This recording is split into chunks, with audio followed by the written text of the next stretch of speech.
2011 বলেছিলাম বদলা নয় বদল চাই, এবার বদল নয় বদলা চাই, গণতন্ত্রের বদলা। উত্তর 24 পরগনার আমডাঙ্গার মাটিতে দাঁড়িয়ে হুঙ্কার তৃণমূল সুপ্রিমো মমতা বন্দ্যোপাধ্যায়ের। বুধবার আমডাঙ্গার তৃণমূল প্রার্থী কাশেম সিদ্দিকীর সমর্থনে উলুডাঙ্গার স্কুল মাঠে সভা মমতার। সেখান থেকে গণতন্ত্রের বদলা চাই বলে হুঙ্কার তৃণমূল নেত্রীর।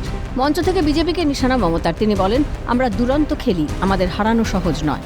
বদল আগে বলেছিলাম 11 সালে বদলা নয় বদল চাই, এবার বলছি বদল নয় বদলা চাই, গণতন্ত্রের বদলা।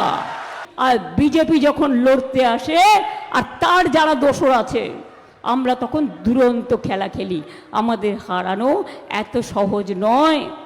এদিনের মঞ্চ থেকে তৃণমূল নেত্রী বলেন, দিল্লি থেকে ফোর্স নিয়ে এসেছে, সঙ্গে আমাদের পুলিশও ওদের সাথী হয়েছে, কারণ আমাকে ওরা এখন চেনে না, বিজেপিকে চেনে।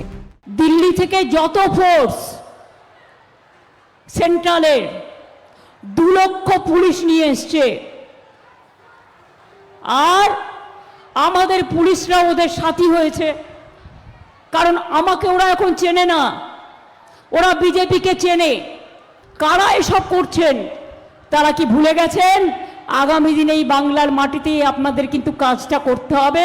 আপনাদের আমি ভালোবাসি, সম্মান করি, তাই অ্যালার্ট করব যে আপনারা কারো কথায়, কারো মুখের কথায় নাচবেন না, নিরপেক্ষতা বজায় রাখুন। শুধু তৃণমূলকে টার্গেট করবেন, আর বিজেপির সবচেয়ে বড় ক্রিমিনাল গদ্দার রাকেশ সিং, এদের কেন গ্রেপ্তার করা হবে না? শুধু তৃণমূলকে আপনারা টার্গেট করেছেন। মিলিটারি যাতে ছাপ্পা দিতে না পারে, পুলিশ যাতে ছাপ্পা দিতে না পারে, আপনাদের দায়িত্ব নিতে হবে। মমতা বলেন, কোলাঘাটে কেউ যেতে পারছে না, কোলাঘাট থেকে রাস্তা বন্ধ করে দিয়েছে যাতে কেউ যেতে না পারে। আবার পশ্চিম মেদিনীপুরে রেল ব্লক করে দিয়েছে, রাস্তা ব্লক করে দিয়েছে। ভেবেছে 2 দিনের জমিদারি করবে, তবে আগামী দিনে জমিদারি করতে পারবে না। কাল রাত থেকে কোলাঘাটে কেউ যেতে পারছে না। কোলাঘাট থেকে বাবু, গদ্দারের বাবু, পীড়িতের বাবু, দোসর কোলাঘাট থেকে রাস্তা বন্ধ করে দিয়েছে যাতে কেউ যেতে না পারে। আবার মেদিনীপুর পশ্চিমে সব রেল ব্লক করে দিয়েছে, রাস্তা ব্লক করে দিয়েছে, যেন ভেবেছে 2 দিনের জমিদারি করবে। 2 দিনের জমিদারি করো, কিন্তু আগামী দিনের জমিদারি বাংলার মাটিতে করতে পারবে না। ওরা আমার সঙ্গে যুদ্ধ করতে চায়, বাহিনী নিয়ে এসে লড়াই করার ভয় দেখাচ্ছে। কাহিনী বলবো? মঞ্চ থেকে সরাসরি চ্যালেঞ্জ ছুড়ে দিয়ে মমতা বলেন, আমার সঙ্গে লড়াই করো।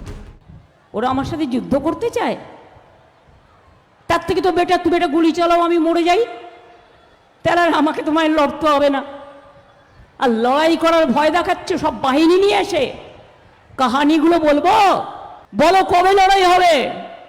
একটা লড়াই হয়ে যাক এই আমডাঙ্গার মাঠে, নিয়ে এসো তোমার সাজোয়া গাড়ি, আমি একা থাকবো, আমি দেখব তোমার সাজোয়া গাড়ির কত জোর আর আমার মানুষের কত জোর। আমি একটা মিটিং চেয়েছিলাম, আমাকে বললো পারমিশন নেই। আমি বললাম, তাই আমার মিটিং করার দরকার নেই, গিয়ে চা খেয়ে এলাম। তুমি বিজেপিকে জেতাতে ঢাল তরোয়াল নিয়ে নেমেছো। কমিশনকে খোঁচা মমতার। এবারে ভোট দেখছেন তো, আমার কনস্টিটিউয়েন্সি বুঝুন। কালকে আমি একটা মিটিং চেয়েছিলাম, কলিন্স লেনে সংখ্যালঘুরা থাকে, ছোট্ট একটা গলি। আমি তো জৈনদের সব মন্দিরে গেছি, আরও যাব। আমি হিন্দুদের সব মন্দিরে যাই। আমাকে বললো পারমিশন দেওয়া হবে না। আমি বললাম, তাই তুমি আমার মিটিং করার দরকার নেই, আমি চা খেতে গেলেই হবে। আমি গিয়ে চা খেয়ে এলাম। বিজেপিকে জেতানোর জন্য তুমি ঢাল তরোয়াল নিয়ে নেমেছো, এরপরে দেখবে আমও যাবে, ছালাও যাবে। যারা ফলস ভোট দিয়ে পালানোর চেষ্টা করবে, এবার আটকে রাখবেন, পালাতে দেবেন না। মহিলাদের দায়িত্ব দিয়ে বললেন তৃণমূল সুপ্রিমো মমতা বন্দ্যোপাধ্যায়। পাশাপাশি এজেন্টদেরও সতর্ক করছেন মমতা বন্দ্যোপাধ্যায়। এরপর পালাতে দেবেন না, আটকে রাখবেন এলাকায়। যারা ফলস ভোট দিয়ে পালিয়ে যাবে, আমি মা বোনদের দায়িত্ব দিচ্ছি। আমাদের এজেন্টরা যখন গুনবে, ধরুন একটা ভোটে একটা জায়গায় আপনি 400 ভোটে জিতেছেন, ওরা কম্পিউটারে তুলবে 200 ভোটে জিতেছেন। যতক্ষণ কম্পিউটারে আপলোড না হচ্ছে একদম ছাড়বেন না। নির্বাচন এখন শুধু সময়ের অপেক্ষা। 4 মে ভাগ্য নির্ধারণ হবে প্রার্থীদের। এবার মঞ্চ থেকে বদল নয়, গণতন্ত্রের বদলা চায় বলে সুর চড়িয়েছেন মমতা। এখন দেখার বদল নাকি বদলা কোনটা হয়। অপু শীলের রিপোর্ট, ক্যালকাটা নিউজ।